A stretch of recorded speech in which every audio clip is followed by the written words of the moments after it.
Zënë Lala, ditën e sotme, që thashë, BKE ka zbarkuar në ambientin në pronësit biznesmenit Artan Dulaku. Çfarë ka ndodhur vallë? Ta njerëz të urtë të gjithë. Se një unë më sa mbajmë të gjitha se disa kohë kemi. Po ju ndoshta i njihni si koleg, ndërkohë Spaku i ka si subjekte. Kolegi, ose unë jam gazetar, kam bashkëpunuar dikur në gazetën. Po pra, në këtë aspekt e kisha, po Spaku i shikon si subjekte të hetimit penal, kështu që ka një hetim prokuroria e posaçme kundër korrupsionit, patjetër. Po, sigurisht. Ka një hetim prokuroria e posaçme kundër korrupsionit dhe krimit organizuar që lidhet me bazën e Limionit, pra me skandalin e pronave të ushtrisë, që është një hetim i nisur më shumë se 2 vite më parë, dhe bëhet fjalë për 4 vite e gjysmë. E nisur zyrtarishtës, sepse kallëzimi është bërë shumë më herët, po flas për kohën e hetimit, dhe që në kuadër të kësaj çështje penale është urdhëruar kontroll edhe në banesën dhe zyrën e zotit Dulaku, si dhe është ushtruar edhe kontroll personal që nënkupton qyrjen e celularit të biznesmenit. Me sa duket, prokurorët, përgjatë kësaj kohe të hetimit, kanë siguruar të dhëna që i kanë orientuar pra në kërkim të provës në drejtim banesës së biznesmenit dhe kontrollet janë ushtruar në orët e para të mëngjesit të ditës së sotme dhe po ashtu edhe deri në orët e drekës, ku ka përfunduar i gjithë kontrolli kryer nga Byroja Kombëtare e Hetimit. Nuk kanë qenë të përfshirë forcat e policisë së shtetit, kanë qenë vetëm hetuesit e BKH-s. Pasi është përfunduar kontrolli tek biznesmeni Artan Dulaku, që konsiderohet kontroll banese zyre pra të ambienteve, por edhe kontrolli personal, është kryer kontroll edhe në zyrën e Genart të Kastratit, të shtetas i Kosovës dhe është administrator i disa kompanive që po ashtu kanë pjesë të koncesionit të portit të Limionit. Historia e bazës Limionit është një histori që më herët ka dërguar... Jo, para se të thuash këtë, unë dhe spjegosh se timin bashkë me Zamën dhe Ferdinandin, para se të spjegosh të, le të ndjekemi sinkron të kryeministit që flet për këtë hetim kohë më parë. Sinkronin e lutem.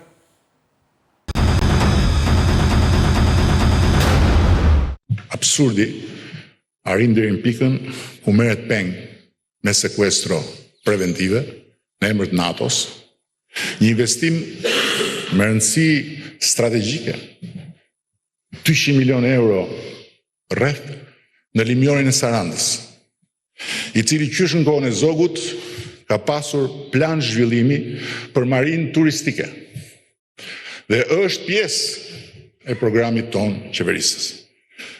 Ndërkohë që prej 2-3 vjetësh rri blokuar se hetohet mënyra si është lidhur kontrata. Unë nuk duhet komentoj se bëj asnjëherë arsyet e atij hetimi. Kjo s'është puna ime. Po ma nuk duhet një diplomë në juridik për të kuptuar se të hetosh se si u lidh një kontratë e shtetit me një sipërmarrje private, s'të jep asnjë të drejtë. Ta bllokosh investimin e asaj sipërmarrje, aq më tepër ta bësh këtë në emër të NATO-s dhe të sigurisë kombëtare, duke bërë NATO-n të qesh kur e dëgjon këtë histori dhe duke ndërhyrë në kompetencën e një pushteti tjetër të pavarur, i cili është sovran në vendimarrjet e veta për sigurinë kombëtare. Pra ky ishte prononcimi i kryeministrit në marsin e vitit 2024. Një vit e pak më parë. Apo jo, i bie. Ndërkohë që po vjonin hetimet, sepse në atë kohë pak më herët është pyetur edhe ish ministri e mbrojtjes Olta Gjaçka, që është marrë në pyetje nga SPAK pikërisht për këtë çështje. Dhe në çështje po është edhe çfarë është hetimi SPAK për Limionin, duke lexuar unë vazhdimisht tani skaletin po ndërtojnë e thosha Limon. Dhe më thoshin jo Limon, Limion. Tani, kur ka zëna fillën ky hetim, që kush i përfshirë dhe a ka zyrtar të lartë po hetohen?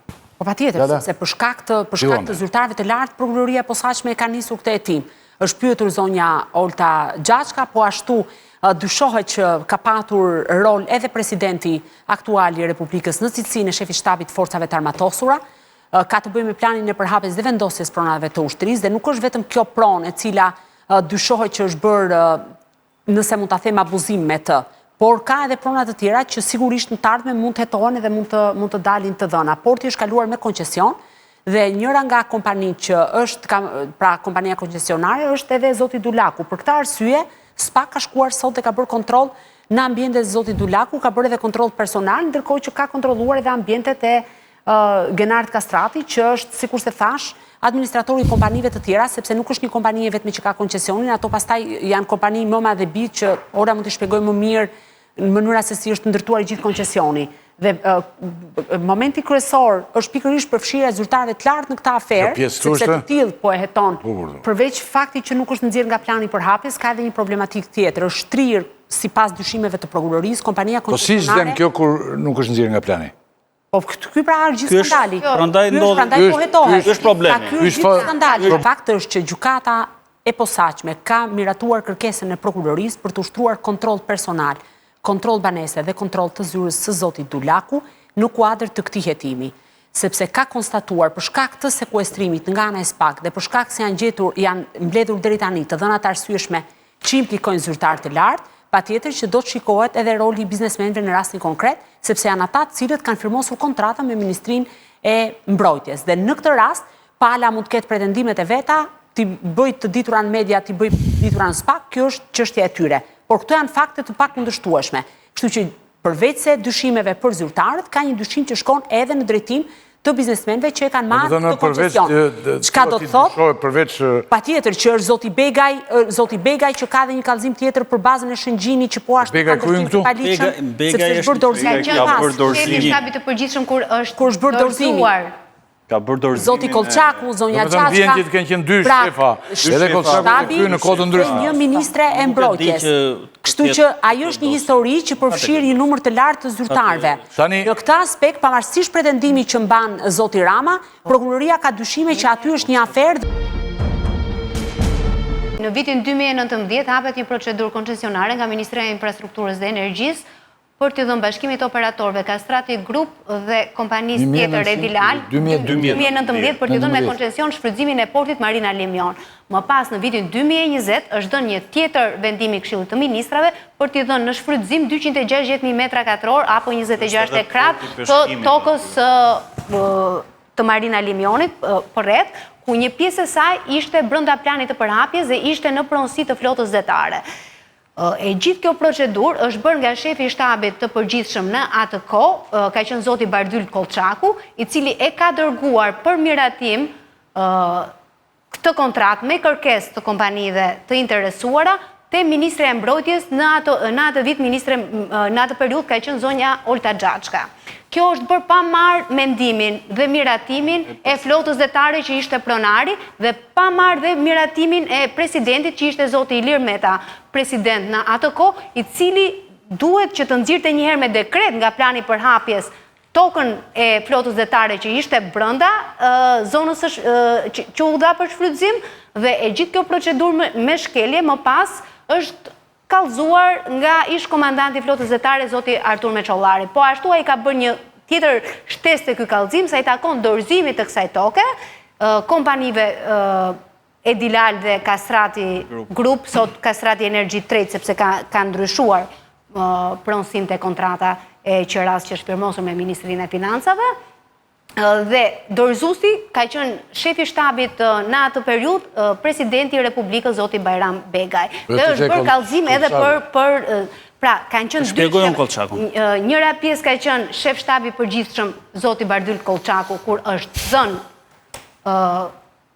koncesioni gjithashtu edhe toka me qera për shfrytëzim për €1 për 20 vjet dhe pjesa e dytë, faza e dytë është lënia në dorëzim dhe aty nisën punimet. Më pas, prokuroria e posaçme ka marrë një vendim të miratuar në gjykatën e posaçme për të vendosur në sekuestro dhe për t'ia lënë të njësi operacionale flotës zyrtare.